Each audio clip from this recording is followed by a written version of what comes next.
တော့ဂုံတည်းရှိလူကြီးမင်းများနဲ့တကွာလက်ဖက်မိပါဆွေမျိုးများဒီနေ့မင်္ဂလာရှိရောနေ့ရက်လေးမှာမင်္ဂလာပေါင်းနဲ့ပြည့်စုံပါလေလို့သူများနေပြီးတော့အားလုံးနှုတ်ဆက်တာပါရဲ့မင်္ဂလာတို့သားမအောင်စုခန်းနဲ့မင်္ဂလာတို့သမီးမရွှေရီနန္ဒဘိုးတို့ရဲ့ဒီကနေ့မင်္ဂလာလက်မှတ်ရေးထိုးပွဲလေးကိုအခုတကားနဲ့လာရောက်ပတ်သက်ပေးရတဲ့မိတ်ဆွေများအားလုံးကိုလည်းဒီနေ့ကနေပြီးတော့ကျေးဇူးပင်တောင်းပြောချင်ပါတယ်ရှင်နှစ်ဖက်မိဘတွေအစုံညီရဲ့ရှေ့မှာပဲဒီနော်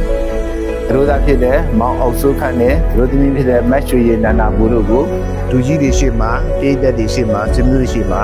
ဒါပြည်သက်ကြောင်းလမ်းပွဲကိုကျင်းပတာဖြစ်တယ်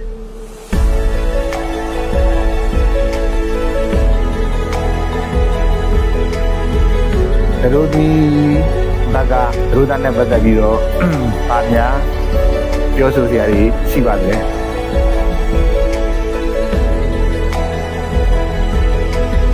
ကျမရဲ့တန်ဖိုးထားရဆုံးတမီးလေးကျမတန်ဖိုးမဖြတ်နိုင်ဘူးကျမချစ်ရတယ်ဒါ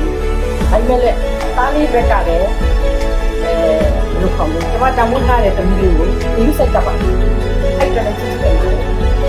နော်အခုလိုဒီစက်ပေါ်မှာဒီလိုဆန္ဒလေးနဲ့လုပ်ပြီးတော့